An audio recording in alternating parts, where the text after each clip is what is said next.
Good evening friend. दोस्तों आज हम बात करने वाले हैं कोस्ट थ्योरी के 5th पार्ट की।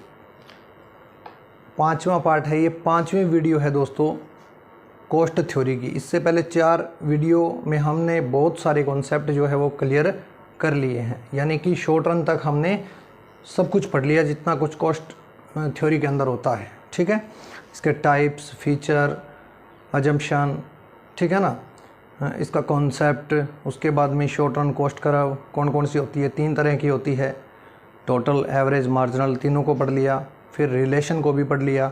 चलिए अब बात करते हैं लॉन्ग रन की। लॉन्ग रन कोस्ट कर्व क्या होती है? लॉन्ग रन कोस्ट कर्व यानी लॉन्ग रन का मतलब कि दीर्घकाल।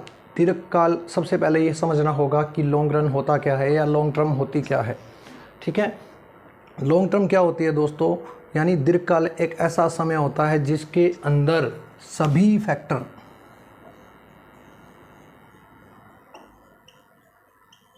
ऑल फैक्टर क्या होते हैं? वेरिएबल होते हैं।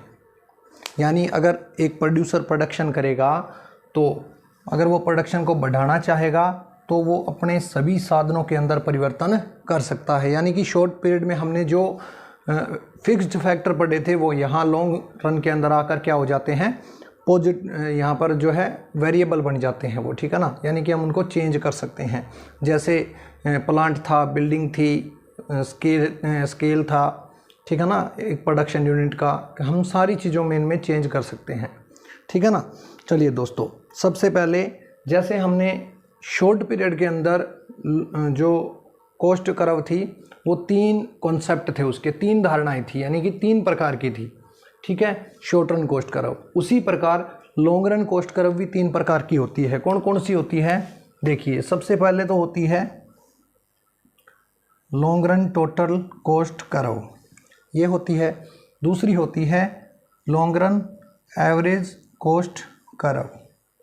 ठीक है, तीसरी कौन सी होती है? Long run marginal cost curve. ये फर्स्ट, ये सेकंड और ये थर्ड, ये 3 होती है दोस्तों हमारे पास। तो हमें सबसे पहले किसको स्टडी करना है? हमने स्टडी करना है इसको, long run total cost curve को। देन इस पे आएंगे, उसके बाद इस पर आएंगे।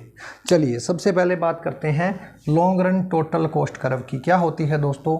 लॉन्ग रन के अंदर क्या होते हैं? सभी साधन परिवर्तनशील होते हैं। तो परिवर्तनशील लॉन्ग रन के अंदर उन परिवर्तनशील साधनों का प्रयोग करके एक फर्म के अंदर या एक प्रोडक्शन यूनिट के अंदर जितना भी टोटल प्रोडक्शन होता है उसको क्या बोलते हैं? उसको टोटल प्रोडक्शन को बढ़ाने में जो खर्चा आता है उसको क्या बोलते हैं? Long run total cost curve बोलते हैं। Long run total cost curve क्या होती है कि एक दीर्घकाल के अंदर, ठीक है ना, एक निश्चित समय के अंदर जो दीर्घकाल होता है उसके अंदर सभी वेरिएबल फैक्टर से, जितने भी फैक्टर होते हैं, ठीक है ना, वो वेरिएबल ही होते हैं, फिक्स तो होता नहीं यहाँ पर कोई, जितने भी सभी साधनों में परिवर्तन करके हम जितना भी प्रोडक्शन किया है उस प्रोडक्शन को करने में जो खर्चा आया है उस सारे को जोड़ लेंगे, वो क्या होता है? लॉन्ग रन टोटल कॉस्ट होती है, वो लॉन्ग रन टोटल कॉस्ट होती है। ओके, फिर यहाँ पर बात करते हैं जो long run total cost curve होती है उसकी प्लानिंग शुरू कर देते हैं हम कहाँ पर? शॉर्ट पीरियड के अंदर ही। यानी अगर हमें लॉन्ग रन के अंदर किसी वस्तु का उत्पादन करना है तो हम सोचना शुरू कर देते हैं या प्लान बनाना शुरू कर देते हैं। कब? शॉर्ट पीरियड के अंदर।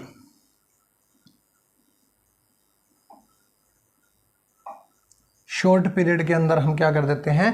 प्लान बनाना शुरू कर देते हैं दोस्तों। इसलिए क्या बोलते हैं इसको? जो लॉन्ग रन के अंदर जो कोस्ट कर्व होती है उनको क्या बोलते हैं हम? Planning.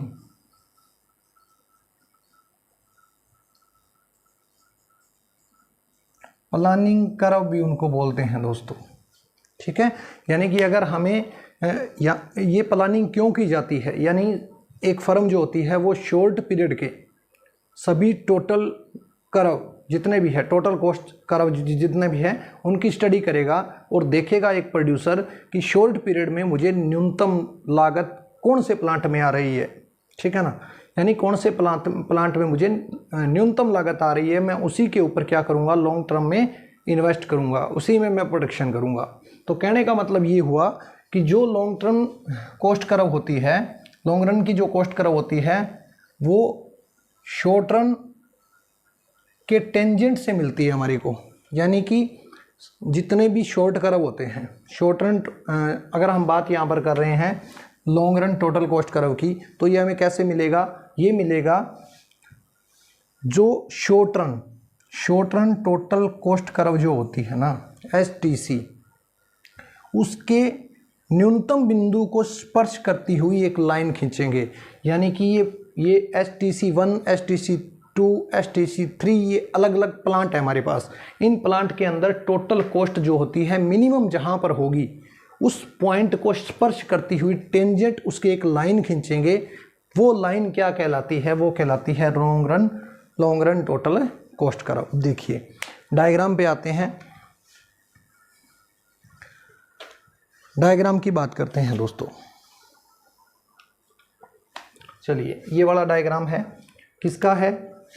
Long run total cost curve. ठीक है, यहाँ पर सबसे पहले हमने क्या किया? OX अक्ष को हमने एक्सप्लेन करना है, इसके ऊपर हमने क्या लिया है? आउटपुट को लिया है। क्लियर? ठीक है। OY एक्सिस के ऊपर हमने क्या लिया है? टोटल कॉस्ट को लिया है। ठीक है ना, कॉस्ट रुपीज़ के अंदर। ओके फाइन, चलिए आगे बात करते हैं। अब हमारे को क्या करना है दोस्तों? शॉर्ट पीरियड के दो ऐसे प्लांट हैं यहाँ पर लिए हुए, ऐसे दो प्लांट बनाए हुए हैं जिनसे हमें प्रोडक्शन का भी पता चल रहा है कि कितना प्रोडक्शन हो रहा है। ठीक है ना, और उसकी मिनिमम कॉस्ट क्या आ रही है। तो लॉन्ग टर्म के अंदर एक फर्म प्रोडक्शन अगर करेगी तो वो कब करेगी? वो चेक करेगी शॉर्ट पीरियड के अंदर कॉस्ट कर्व का मिनिमम पॉइंट क्या है। ओके, देखिए यहाँ हमने सबसे पहले बनाया है ये वाला कर्व, STC1। ये प्लांट 1 की शॉर्ट टर्म टोटल कॉस्ट है। प्लांट 1 है ना, जो उस एक प्लांट, यहाँ दो प्लांट लिए हमने शॉर्ट पीरियड के, यानी शॉर्ट पीरियड का जो पहला प्लांट है उसकी जो कॉस्ट है, टोटल कॉस्ट कर्व, उसका ये बना दिया हमने। अब हमने दूसरा एक प्लांट और लिया, ये दूसरा प्लांट हमने ले लिया STC2। ठीक है ना, इस दूसरे प्लांट की जो भी कॉस्ट आ रही है वो इस लाइन के अकॉर्डिंग आ रही है, यानी स्टार्टिंग में बढ़ रही है। ठीक है ना, घटती दर से बढ़ रही है, फिर कांस्टेंट हो गई है, फिर बढ़ना शुरू कर देती है। ठीक है ना, तो हमें क्या करना है? अब ये दो हमारे पास प्लांट आ गए शॉर्ट पीरियड के, टोटल कॉस्ट कर्व आ गई शॉर्ट पीरियड की। ठीक है ना, हमें क्या पता करना है? लॉन्ग टर्म की टोटल कॉस्ट कर्व को पता करना है। तो वो किसकी हेल्प से पता करेंगे? शॉर्ट पीरियड की टोटल कॉस्ट कर्व से। शॉर्ट पीरियड की टोटल कॉस्ट का जो मिनिमम पॉइंट होता है, यानी इस कर्व का जो मिनिमम पॉइंट था वो ये था, और इस कर्व का जो मिनिमम पॉइंट था वो ये था। यानी इनको स्पर्श करती हुई एक लाइन खींच देंगे। यहाँ से हमने इसको स्टार्ट किया और ये ऐसे एक टेंजेंट इसके लाइन खींच दी। यही लाइन क्या कहलाती है? Long run total cost curve कहलाती है। यानी इसके अंदर बहुत सारी short run total cost curve समाई हुई है। ठीक है ना, यानी कि ये जो long run total cost curve है ये शॉर्ट पीरियड की टोटल कॉस्ट को कहीं ना कहीं जरूर स्पर्श करेगा, मस्ट स्पर्श करेगा, ये मस्ट है ये। ठीक है ना, मस्ट परवेल। चलिए अब एक बात और आपको यहाँ पर समझानी है कि long run total cost curve तो आ गया, ये Q1 और Q2 ये क्या फंडा है, इसकी बात करते हैं। यानी लॉन्ग रन के अंदर जब एक फर्म OQ1 प्रोडक्शन करती है तो वो शॉर्ट पीरियड के कौन से प्लांट का यूज करेगी? वो करेगी STC1 का, क्योंकि इसकी मिनिमम कॉस्ट क्या है? यहाँ पर टच हो रही है। ठीक है ना, तो इसी प्लांट को आगे बढ़ा देगी वो फर्म लॉन्ग पीरियड के लिए। ठीक है ना, चलिए ये OQ1 प्रोडक्शन का फंडा हो गया। अब आगे बात करते हैं, अगर कोई फर्म OQ2 प्रोडक्शन करना चाहती है तो भाई तो क्या करना होगा? बी जो ये दूसरा प्लांट जो है शॉर्ट पीरियड का, उसका जो मिनिमम कॉस्ट पॉइंट है वो ये है। ठीक है ना, तो मिनिमम कॉस्ट पॉइंट ये लॉन्ग रन कॉस्ट कर्व है हमारा, यानी यहाँ पर लॉन्ग रन कॉस्ट कर्व और टोटल कॉस्ट कर्व दोनों टच कर रहे हैं आपस में। ठीक है ना, स्पर्श करके निकल रहे हैं।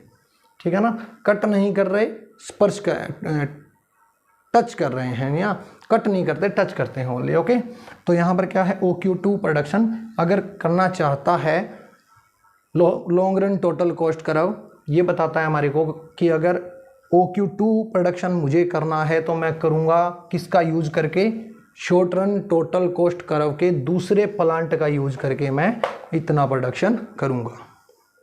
ठीक है दोस्तों, दूसरी बात ये है कि इसको दो नामों से जाना जाता है। एक तो ये होता है प्लानिंग कर्व, क्या होता है प्लानिंग कर्व वो मैंने बता दिया। दूसरा होता है एनवेलोप कर्व।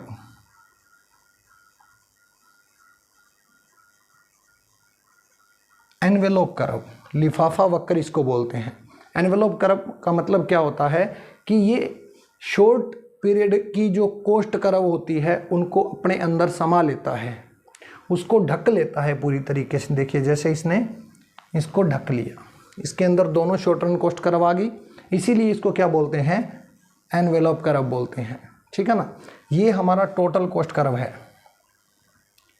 ये हमारा टोटल कॉस्ट कर्व है। ठीक है, ये बड़ा, ये इसको अलग डायग्राम के अंदर बनाया हुआ है। ठीक है ना, वो सिंपल ये दिखाने के लिए।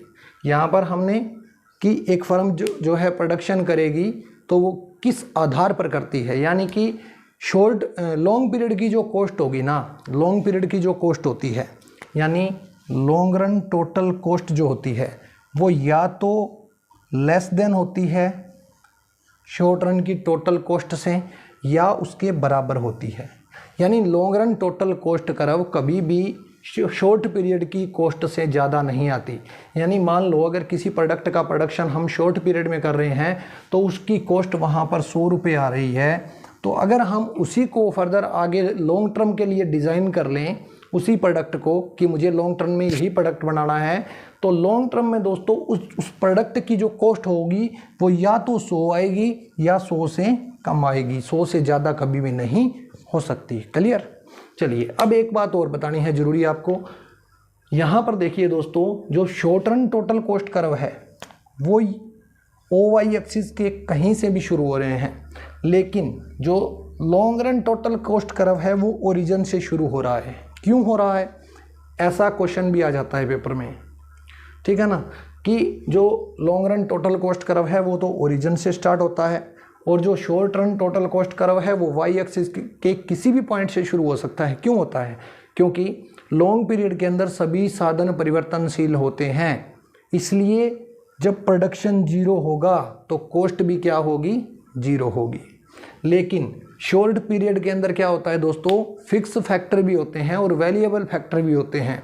तो फिक्स फैक्टर की कॉस्ट तो उठानी ही उठानी पड़ेगी एक फर्म को, चाहे वो प्रोडक्शन करे चाहे ना करे, इसलिए Y एक्सिस के ऊपर कहीं से भी ये शुरू होते हैं। क्लियर, ये 0 नहीं होते कभी भी, ये 0 होता है। ये ओरिजिन से स्टार्ट हो सकता है, ऊपर से भी स्टार्ट हो सकता है लेकिन ओरिजिन से भी हो सकता है। ओके, तो ये था दोस्तों टोटल कॉस्ट कर्व। ठीक है, आशा करता हूँ आपको ये सारा कॉन्सेप्ट समझ के अंदर आ गया होगा। चलिए अब बात करते हैं हम लॉन्ग रन एवरेज कॉस्ट की। लॉन्ग रन एवरेज कॉस्ट क्या होती है, यानी लॉन्ग पीरियड के अंदर प्रति इकाई न्यूनतम जो लागत होती है, प्रति इकाई न्यूनतम लागत दीर्घकाल के अंदर जो होती है उसको क्या बोलते हैं, long run average cost curve बोलते हैं। ये वाला जो डायग्राम है ये long run average cost curve का है, ये भी दोस्तों क्या है, long run average cost curve का है। इन दोनों को एक्सप्लेन करेंगे। ओके, चलिए लॉन्ग रन कॉस्ट कर्व की हमने, long run average cost curve की हमने डेफिनेशन को समझ लिया, मीनिंग समझ लिया। क्या होता है कि ये प्रति इकाई न्यूनतम लागत होती है दीर्घकाल के अंदर किसी भी वस्तु को बनाने की। ओके, या फिर इसका फॉर्मूला होता है, क्या फॉर्मूला होता है सर, अभी बता देते हैं बच्चों क्या फॉर्मूला होता है। इसका फॉर्मूला होता है लॉन्ग रन टोटल कॉस्ट को डिवाइड कर दें अगर हम क्वांटिटी से, तो क्या आ जाएगा निकल कर, long run average cost, LAC हमारे पास आ जाएगा। Clear, long run average cost करा। अब बात करते हैं डायग्राम की। फार्मूला पता चल गया हमें क्या होता है, long run total cost curve को टोटल क्वांटिटी से अगर हम डिवाइड कर दें तो हमारे पास क्या आ जाएगा, लॉन्ग रन एवरेज कॉस्ट आ जाएगी दोस्तों। चलिए अब डायग्राम की बात करते हैं। जैसे long run total cost curve हमें short run total cost curve की हेल्प से प्राप्त हुआ, वैसे ही LAC हमें SAC अलग अलग SAC से हमें प्राप्त होगा, ठीक है ना। यानी कि ये बहुत सारे मैंने यहाँ पर SAC कर्व बनाए हुए हैं, ठीक है ना।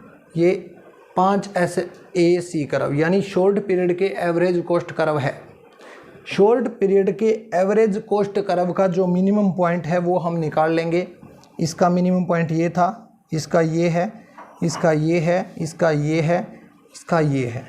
हमने पांचों शॉर्ट रन एवरेज कॉस्ट के मिनिमम पॉइंट को पता कर लिया, ठीक है ना, कि ये कहाँ पर है। अब क्या करना है दोस्तों, इन सभी पॉइंट को आपस में मिला देना है। इनको मिलाने से हमें क्या मिल जाएगा, long run average cost curve मिल जाएगा। यानी long run average cost curve जो होता है वो शॉर्ट पीरियड का एवरेज कॉस्ट कर्व होता है उसके मिनिमम पॉइंट के टेंजेंट होता है। यानी ये हमारा SAC1 है, यानी short run average cost 1 plant, इनको नाम देते हैं प्लांट। ये हमारा 1 प्लांट है शॉर्ट पीरियड का, ये दूसरा, ये तीसरा, ये चौथा, ये पांचवा, ये 5 प्लांट है हमारे पास। इन पांचों प्लांट के अंदर जो मिनिमम कॉस्ट आ रही थी, उन मिनिमम कॉस्ट के पॉइंट को मिलाकर अगर एक स्पर्शीय रेखा खींची जाए तो वो क्या कहलाती है, LAC कहलाती है। समझ में आई ये बात। दूसरी चीज, इस M पॉइंट को देखिए, यहां पर क्या है, short run average cost curve, short run average cost curve का मिनिमम पॉइंट और long run average cost curve का मिनिमम पॉइंट दोनों यहाँ पर बराबर हैं। इसलिए इसको क्या बोलते हैं, इसको बोलते हैं ऑप्टिमम लेवल ऑफ आउटपुट। क्या बोलते हैं इसको, ऑप्टिमम लेवल ऑफ आउटपुट। यानी कि इस प्लांट को लॉन्ग पीरियड के अंदर एक फर्म जो है वो प्रेफरेंस देगी कि मैं इसी प्लांट के अंदर क्या करूंगा, आगे फर्दर प्रोडक्शन को बढ़ाऊंगा। क्योंकि यहाँ पर क्या है, शॉर्ट रन, ये 5 प्लांट मैंने देखे, इन पांचों प्लांट के अंदर ये तीसरा प्लांट ऐसा था, ये जो तीसरा प्लांट है ये ऐसा था जिसका minimum cost long run average cost के मिनिमम पॉइंट को टच कर रहा है, ठीक है ना। तो इसी प्लांट का एक फर्म यूज करेगी क्योंकि यहाँ पर न्यूनतम लागत है, इससे कम कॉस्ट नहीं हो सकती, ठीक है ना। तो ये होता है दोस्तों long run average cost curve. चलिए इसी बात को आगे हम फर्दर डिफाइन करते हैं कि मान लिया हमने यहाँ पर मान लिया है y एक्सिस के ऊपर कॉस्ट को लिया गया है, ये कॉस्ट है y एक्सिस के ऊपर, और x एक्सिस के ऊपर हमने आउटपुट को लिया है दोस्तों, ठीक है। चलिए हमारे पास 2 प्लांट हैं short run average cost curve के, ठीक है ना। पहला प्लांट तो ये वाला है, दूसरा प्लांट ये वाला है, ये 2 प्लांट है। अब लॉन्ग टर्म के अंदर मैंने आपको पहले ही बताया था कि एक फर्म जो होती है वो शॉर्ट पीरियड के अंदर ही प्लान करना शुरू कर देती है कि उसे कौन से प्लांट को आगे बढ़ाना है। यानी जिस प्लांट में प्रोडक्शन करने की कॉस्ट सबसे कम आएगी उसी प्लांट को डिज़ाइन कर दिया जाता है लॉन्ग टर्म के लिए, ठीक है ना। यानी कि हमें ज़रूरत किसकी पड़ती है, सबसे पहले शॉर्ट पीरियड के कर्व की ज़रूरत पड़ती है, शॉर्ट पीरियड के कॉस्ट कर्व की ज़रूरत पड़ती है। अगर एवरेज पढ़ रहे हैं तो एवरेज कॉस्ट कर्व, अगर टोटल पढ़ रहे थे तो टोटल कॉस्ट कर्व, ठीक है ना। तो यहाँ पर एवरेज कॉस्ट कर्व अगर हम पढ़ रहे हैं तो यहाँ पर हमारे पास 2 प्लांट दिए हुए हैं। अब इन दोनों प्लांट में से एक प्रोड्यूसर जो है वो चूज़ करेगा, उसके पास चॉइस है कि इन दोनों प्लांट में से वो कितना भी प्रोडक्शन कर सकता है, किसी भी प्लांट पर कर सकता है, ये ऑप्शन है उसके पास। तो वो इन ऑप्शन में से बेस्ट ऑप्शन को चूज़ करेगा। वो कैसे करेगा, देखिए दोस्तों, वो करेगा मिनिमम कॉस्ट को पसंद। जिस प्लांट के अंदर प्रोडक्शन करने की जो कॉस्ट मिनिमम आ रही होगी वो उसी प्लांट को क्या कर लेगा, कैच कर लेगा और उसी को फर्दर आगे लॉन्ग टर्म के लिए डिज़ाइन कर लेगा। यहाँ पर SAC1 और SAC2 दिखाया गया है। सबसे पहले मानते हैं दोस्तों कि एक प्रोड्यूसर जो है वो OQ1 प्रोडक्शन करता है। जब वो OQ1 प्रोडक्शन करता है तो ये जो पहला प्लांट था हमारा, इसको छोटा प्लांट मान लेते हैं, इसको बड़ा प्लांट मान लेते हैं। छोटे प्लांट के अंदर क्या है, इस OQ प्रोडक्शन करने की जो कॉस्ट आ रही है वो क्या आ रही है, B से Q1 तक आ रही है, इतनी कॉस्ट आ रही है। अगर इतना ही प्रोडक्शन कोई फर्म इस बड़े वाले प्लांट के अंदर करना चाहे तो उसकी कॉस्ट क्या आएगी, वो भी चेक कर सकते हैं। देखिए ये A पॉइंट जो है ये SAC2 के ऊपर है, ध्यान से देखिए SAC2 के ऊपर है ना। तो इतना प्रोडक्शन करने के लिए अगर हम इतना प्रोडक्शन दूसरे प्लांट के अंदर करें तो कॉस्ट जो है वो A से लेकर Q1 तक आएगी, यानी कि इतनी कॉस्ट जो है वो ज़्यादा आएगी। इसलिए एक प्रोड्यूसर क्या करेगा, अगर उसे OQ1 प्रोडक्शन करना है तो वो पहले छोटे प्लांट को ही प्रेफरेंस देगा। चलिए अब बात करते हैं आगे, यानी कोई प्रोड्यूसर जो है OQ2 प्रोडक्शन करना चाहता है और उसके पास दो ऑप्शन है, दो प्लांट है उसके पास, A और B, SAC1 SAC2, छोटा या बड़ा, दो प्लांट है उसके पास। अगर उसे OQ2 प्रोडक्शन करना है B प्लांट के अंदर, यानी बड़े प्लांट के अंदर, SAC2 के अंदर अगर प्रोडक्शन करना है तो उसकी कॉस्ट क्या आ रही है वो चेक करिए। उसकी कॉस्ट आ रही है दोस्तों, सॉरी ये चल नहीं रहा, D से लेकर Q2 तक कॉस्ट आ रही है। अगर वो फिर दोनों प्लांट में चेक करेगा ना कि अगर इतना प्रोडक्शन मैंने करना है तो मेरे को A प्लांट के अंदर कितनी कॉस्ट आ रही है और B में कितनी आ रही है। B में उसको कॉस्ट आ रही थी Q से लेकर D तक जो मिनिमम है। अब यही चीज़ देखनी है हमें प्लांट A में कि कोई भी प्रोड्यूसर जो है वो OQ2 प्रोडक्शन करना चाहता है और करना चाहता है प्लांट छोटे वाले में, SAC1 में।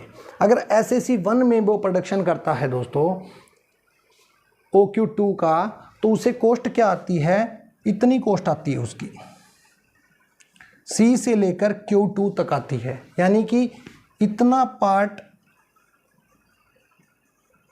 एक्स्ट्रा लागत के रूप में हमें खर्च करना पड़ेगा, तो हम पहले प्लांट के अंदर इतना प्रोडक्शन कर सकते हैं। यानी कि जो चीज़ मैं समझाना चाहता था वो आपके समझ में आ गई होगी, मुझे ये लग रहा है। देखिए दो प्लांट थे हमारे पास, इन दोनों प्लांट में से फर्म अगर कितना भी प्रोडक्शन करे तो इन दोनों प्लांट को चेक करेगी और कॉस्ट को चेक करेगी कि पहले प्लांट के अंदर इतना प्रोडक्शन करने की कॉस्ट क्या आई, दूसरे प्लांट के अंदर इतना प्रोडक्शन करने की कॉस्ट क्या आई।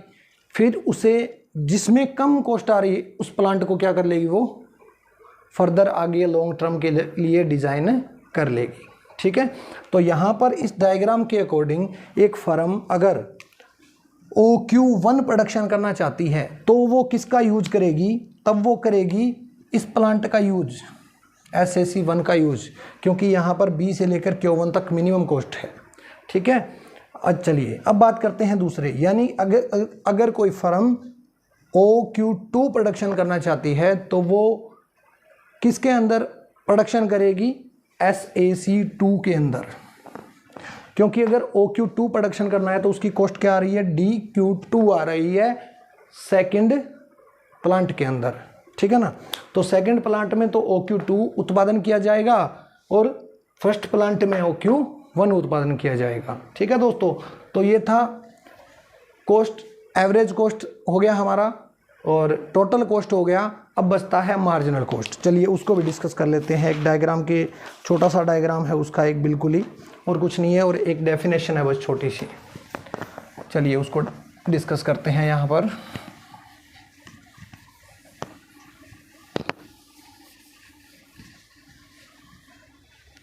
चलिए अब बात करते हैं किसकी,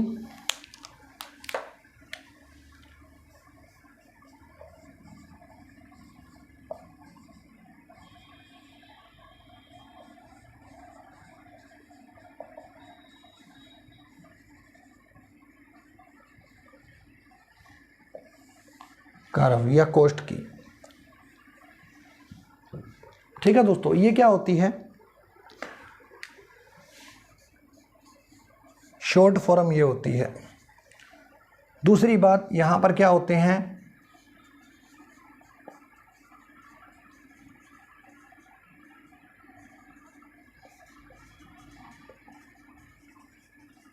ऑल फैक्टर आर वेरिएबल होते हैं। ठीक है दोस्तों, तो अगर इसकी डेफिनेशन की बात करें तो डेफिनेशन क्या होती है कि दीर्घकाल में किसी वस्तु की एक अतिरिक्त इकाई का उत्पादन करने के लिए, ठीक है ना, हम सारे साधनों का प्रयोग करते हैं और इन सारे साधनों का प्रयोग करके अगर प्रोडक्शन की एक एक्स्ट्रा यूनिट का प्रोडक्शन कर लिया जाए, एक एक्स्ट्रा यूनिट का प्रोडक्शन कर लिया जाए, तो टोटल कॉस्ट में जो चेंज आएगा उसको क्या बोलते हैं, long run marginal cost curve. चलिए दोबारा इसको देखते हैं कि सभी परिवर्तनशील साधनों का प्रयोग करके उत्पादन की एक अतिरिक्त इकाई को बनाया अगर जाता है, प्रोडक्शन की एक एक्स्ट्रा यूनिट को प्रोड्यूस किया जाता है, तो उसके कारण टोटल कॉस्ट में जो चेंज आता है उसको क्या बोलते हैं, लॉन्ग रन मार्जिनल कॉस्ट बोलते हैं। ठीक है दोस्तों, चलिए अब इसका एक फॉर्मूला भी लिख लेते हैं। क्या फॉर्मूला होता है इसका भाई, इसका फॉर्मूला क्या होता है, long run total cost curve, change इसके अंदर और चेंज इन क्वांटिटी, ये फॉर्मूला होता है एक तो।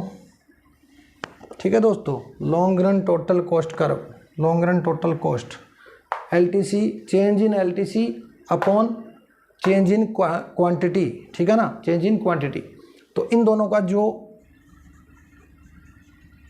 रेशो होगा वो क्या होता है, LMC होता है। ठीक है, एक दूसरा फॉर्मूला भी होता है,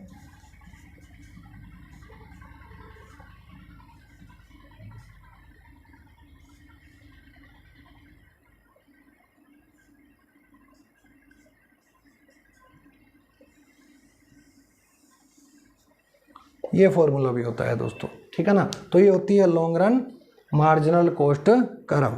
ठीक है ना, कि एक अतिरिक्त इकाई का उत्पादन करने से कुल लागत में जो चेंज आता है, एक एक्स्ट्रा यूनिट का प्रोडक्शन करने से कुल लागत में जो चेंज आएगा उसको क्या बोलते हैं, LMC बोलते हैं। चलिए दोस्तों, इसका कर्व भी बना लेते हैं। कर्व कैसा होता है, जैसे हमने शॉर्ट पीरियड के अंदर बनाया था वैसा ही होता है, लेकिन थोड़ा सा फ्लैट होता है। ठीक है ना, शॉर्ट पीरियड के अंदर कैसे बनाया था वो भी मैं बता देता हूँ आपको।